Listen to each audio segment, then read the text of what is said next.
Já, velkomin að Rauðaborðinu á miðvikudagskvöldi miðjan þorra.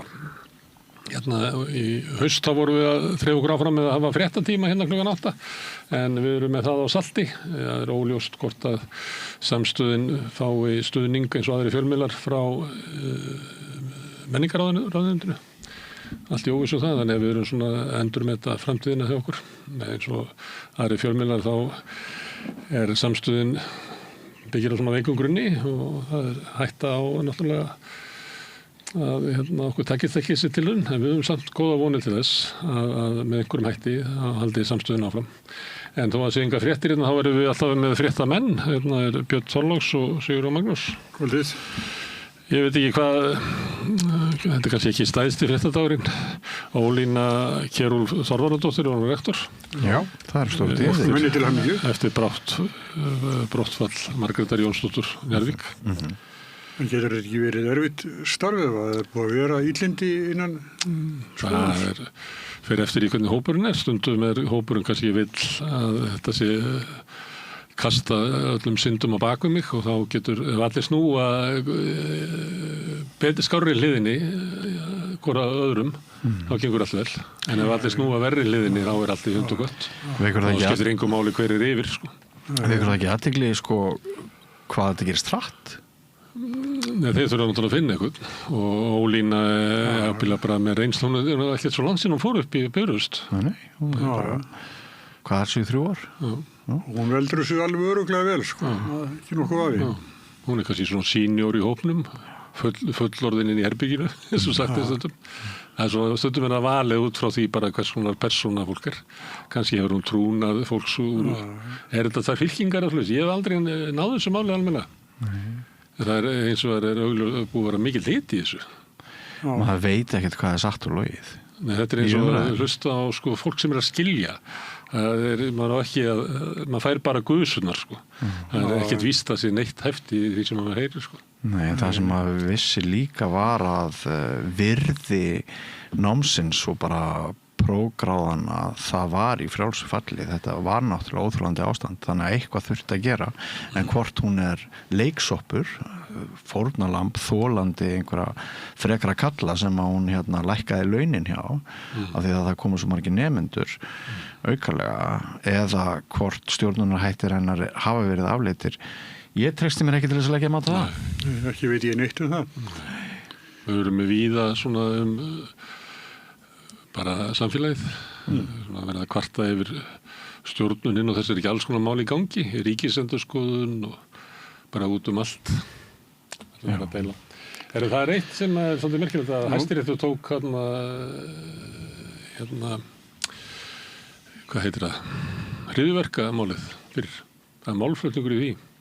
Já, það er sem er svolítið merkilegt að og annar þeirra mætti. Já. Sá sem er aðalgerandinn, meintur aðalgerandi, samkvæmt ákæru. Og skipuleggja hryðjuverk, meðal annars árás og ásáttið lögreglumanna og eitthvað fleira. Og áttu helling af vopnum og fleira. Ég held að þessi hefur komið fram í broadcasti. Þar er svona hægri, ultrahægri útvarpsstöð og podcaststöð. Það koma fram ég held að heiti það sem drekka bjór á með þeirra að tala. Það sést hann vera nasisti. Skammaði sín ekki fyrir það. En það er náttúrulega, þú mátt vera nasisti, en þú mátt ekki skipuleggja það að sprengja upp ársótið lögreglunnar. Alþingi, það var líka eitthvað plönu það. Eða plön til að koma ákveðnum einstaklingum fyrir kattanef. Já, það voru ýmsir sem lendi því. Ég var nú hann að með Varst þú ekki í þeim hópi? Það voru að borða á sama veitingastað og ég og voru svona að senda sín á milli hvað hefði verið gaman að taka og drepa mig hann á staðnum. Ég var að borða með dóttur minni. Sást með dóttuðinni að borða. Tilkynntir þú það til lögreglu? Nei, þeir höfðu samband við mig. Sá þetta í signalboðum hjá þeim og spurðu mig svona út í þetta, en eins og þau vissi ekki alveg dagsetninguna þegar ég reyðustu fyrir mig núna þegar ég að segja þetta, því að ég fór bara og skoðaði á debitkortinu mínu hvernig ég hefði borgað reikninga á þessu veitingahúsi og þá sá ég hvað dag þetta var og þá sá ég að ég hefði verið þarna með dóttur minni. En þeir voru að gæla við að drepa Sólveig Önnu og einhverja pírata og og eitthvað Guðlaug Þór held ég mér að segja. Já. Mér varst tekið svolítið léttvakt á þessu. Þetta er mikil alvara. Já, þetta er ákveðat hópur sem hefur verið dregin upp sem eiginlega mesta ógnin í þessari áhættumati lögreglunar. Þá það svona hópar af hægri öfgamönnum, einhverjum drengjum, einhverjum insildrengjum sem að hanga á netinu. Og segja svo, nei, við meintum nú ekkert með þessu. En viltu lýsa því fyrir okkur hér í upptökunni af því nú í tísku að tala tilfinningar og opna á sár að hvernig þér var við? Nei, mér fannst þá geta ekki svo alvarlega, sko. Nei. Mér fannst það svona... Náttúrulega fengið ýmsar hótanir áður. Það svolítið vanhelgi þessu, svona svipaðu brotið inn hjá manni. Að þegar maður rifjar þetta upp og svona þá satt maður hann bara í góðu við eigum svona förum á þetta veitingastað svona reynum að gera það svona einu sinni í mánuði. Þetta svona okkar quality time.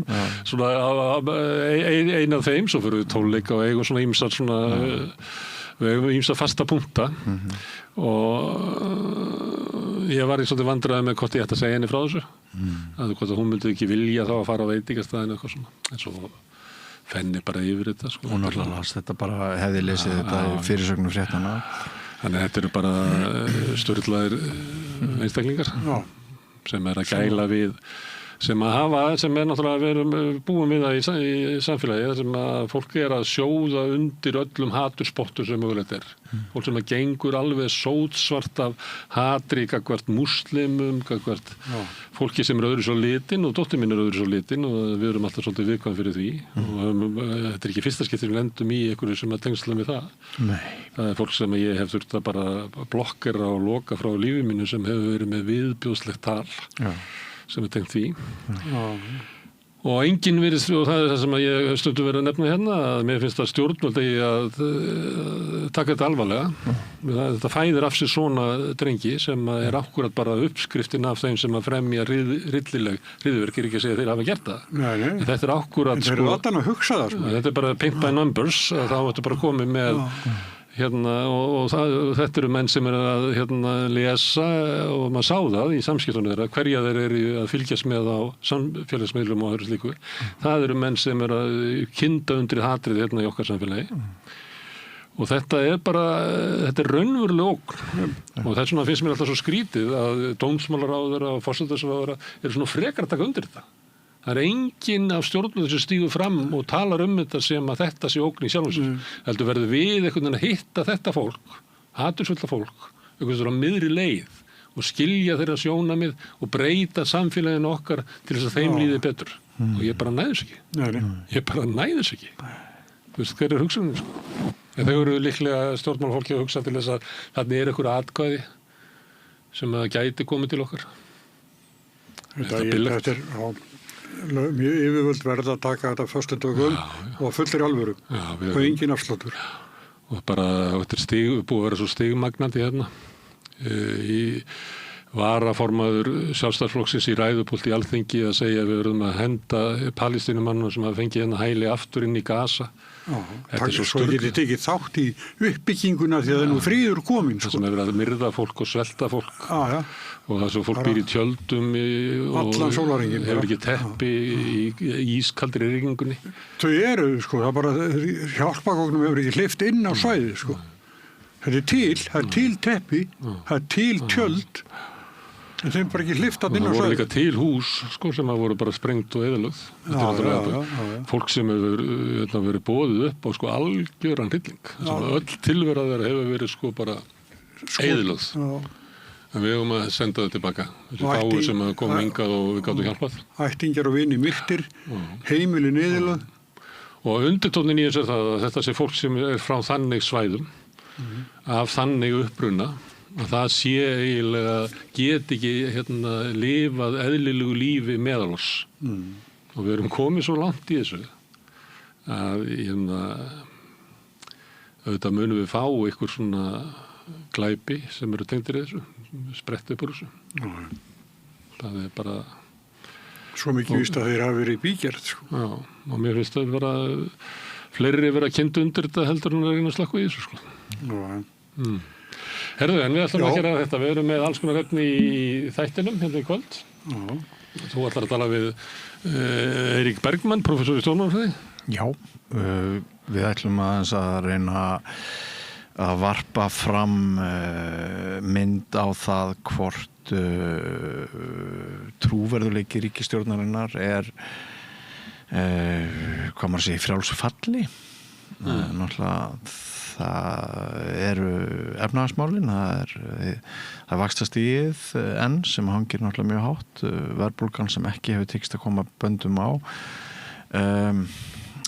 Það eru margar spurningar og margt sem bendir til þess að ef ríkisstjórnin fekk hveitibrauðsdaga þá sé þeim endanlega lokið og maður finnir því ekki fyrir því svona þegar ég farið á kaffihúsi eða hitti mann og annan að það er svona aðeins að breytast umræðan og áran í kringum stjórnina, hún í ákveðnum vandræðum og svo þetta ESB útspil með þjóðaratkvæðagreiðsluna hérna sumir vilja meina að hérna hún sé að komur að segja þyrla upp svona moldviðri frá vandræðum samtímans með að fara í þá átt og hann hafur margt að spjalla við Eirík, hann er bara stundum nokkuð hittinn í greiningum. Þú ert líka með Gísla Tryggvason lögmann sem kemur hérna í reglulega heimsóknir að tala lögfræðina að baka fréttinnar. Já, við ræðum ekki síst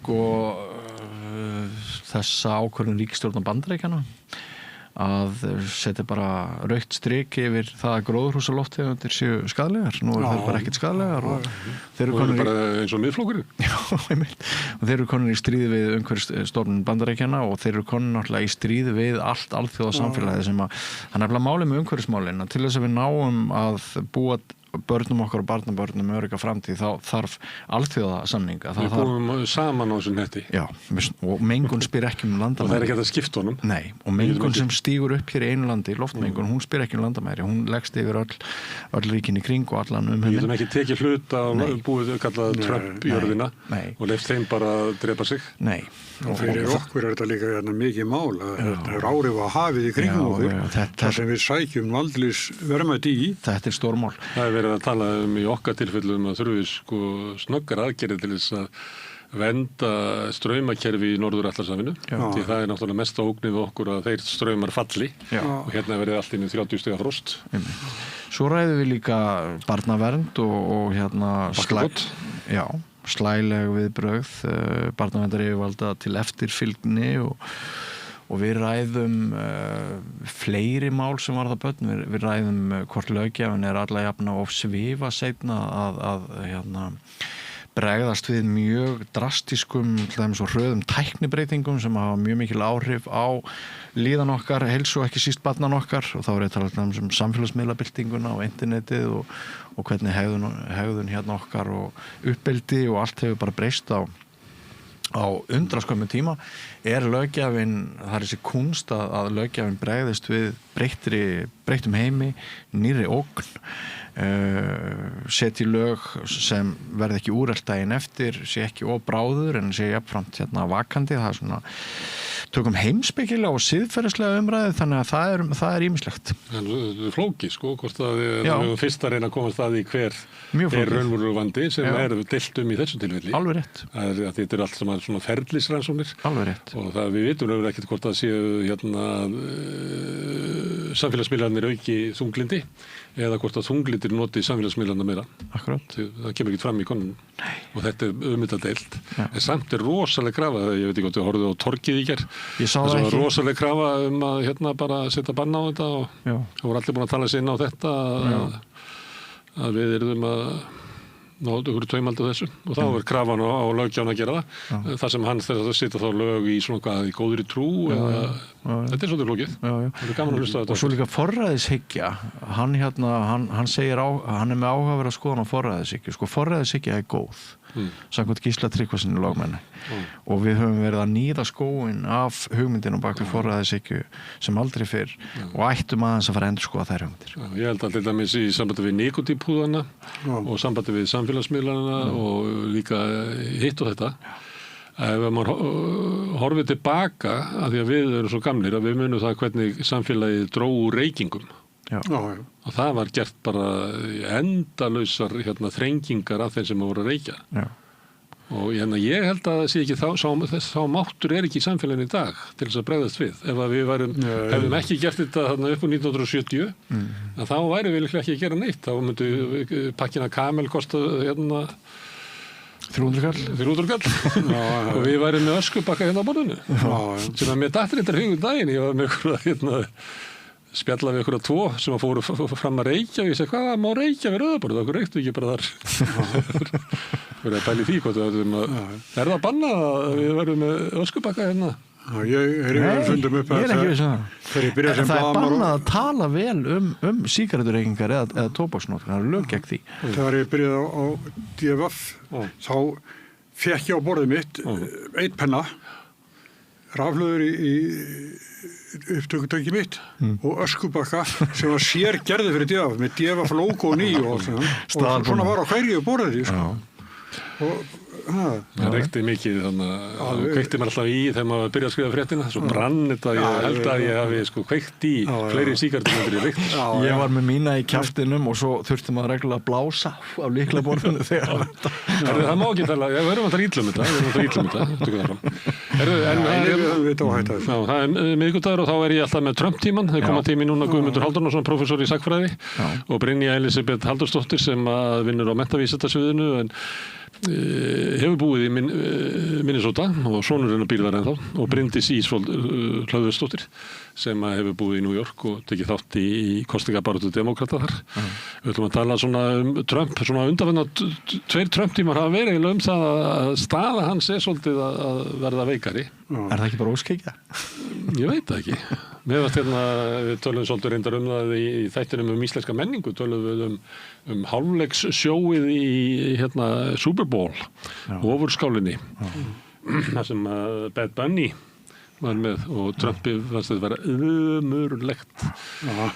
En var alveg stórkostlegt sko, var eiginlega mikil tíðindi þetta sjó og viðbröðin við því. Ég var svolítið að fylgjast með þessu og að einhver leyti fannst manni í þeirri umræðu var eins og að andstæðingar Trump eru allavega að styrkjast og þeir eru að ná einhverju svona tóni sem að dugar gegn þessu því að gagnvart þeim tóni þá er Trump skilinn eftir með Kid Rock og einhverju svo leiðilegu lífi að maður bara trúir ekki að nokkur nenni að vera þar inni sko, í Trump heimi. Það meðan að Bad Bunny býr eiginlega upp á bara opinn faðm og tignar ástina og dansinn og gleðina og lífið sem að maður fattar allir hvað Trump er að vinna eiginlega gegn öllu sem að er. Þú ert að segja þetta sér til marks valdeflingu andstæðinga, listamanna og þeirra sem eru gagnrýnir á Trump. Það er bara ég held að list þurfi alltaf að vera hluti af einhverju svona pólitísku starfi. Því í listinni þá erum við alltaf að endurmeta stöðun okkar, sjálfsmyndin okkar, sko pólitíkin sem svona einhver bara hagfræði. Það er ekki, það dugar ekki. Herðu, en áður en við komum að því að þá ætlum við að tala við Hildigunni Sverrisdóttur. Já, arkitekt sem fyrrum var yfirmaður Listaháskóla Íslands. Þetta viðtal þróast með öðrum hætti en ég sá fyrir. Við erum að ræða skipulagsmál, staðsetningu nýja Landspítalans og svona. En hvort sem að það er nú bara tíðarandinn, mögulega eitthvað sem við erum að gera hér, ég veit það ekki, en þá þróast þetta viðtal út í bara mjög einlæga tjáningu hennar geðveiki og hvernig það ýtti henni út úr starfi á sínum tíma og þannig að við ræðum skipulagsmál, geðvernd og hennar persónusögu líður á viðtalið og ég bara hvet fólk til þess að hlusta á hennar hugrekki og hreinskilni, minnst þetta er mikilvæg fyrirmyndar. Þannig að þetta er samtalað sem að þau eru að horfa á heiminn kannski svona ofanfrá og endið í hinu einkanlegasta. Einmitt. Þetta verður prógrami sem verður í kvöld. Takk fyrir að koma og spjalla og þakka Pétri Fjellsteð fyrir að taka upp og senda út en ykkur þakka MS sem að eru þarna úti og eru að hlusta og horfa og breyta þessu spjall okkar í fjölmiðlum. Minni á að þess að knýr samstöðun áfram er sá hluti áhorfenda og áhorfenda sem hafa gert áskrifendur. Þeir gefa okkur afl til þess að halda samstöðun úti. Ef þú vilt slást í þann hóp þá getur þú farið inn á samstöðun.is, það er hnappur sem ástendur áskrift. Það getur skráðið fyrir grunnáskriftið sem er 2.750 krónur. Og mátt borga meira vilt og þeir sem að kjósi getur láta áskriftina að renna sem félagsgjöldin í alþýðufélagið en það er einmitt alþýðufélagið sem árekur samstöðuna. Við ætlum að skjóta inn örstuttum auglýsingum og svo kemur hún Hildigunnur. Þakklæti kraftaverkameðal. Maður losna við eitt almesta heimsins böl sem sjálfsvorkunn þegar maður sér það í raun og veru hvað maður gott og það alltaf eitthvað sem maður getur þakkað fyrir. Ég heiti Þorkell Máni Pétursson og ég trúi á þakklæti. Vantaði nýja flík, komdu í skemmtilegasta fatamarkaðin í borginni í Bólholti 6, fatamarkaður Vorstjörnunnar, opinn frá 1 til 4, laugardaga og sunnudaga. Öflug verkalýðshreyfing lykillinn að öflugu samfélagi. Alþýðusamband Íslands, samstillt barátta í þágu launafólks í meira en heila öld. Kennarar eru þrefalt líklegri en ófaglærðir til að halda áfram í kennslu. Börnin okkar eiga skilið fagmennsku og stöðuleika. Fjárfestum í kennurum. Kennarasamband Íslands. Samstaða skilar árangri. BSRB, afl í þágu almennings. Þú ert að hlusta á Samstöðina. Róttækt sjónarhorn á atburði dagsins.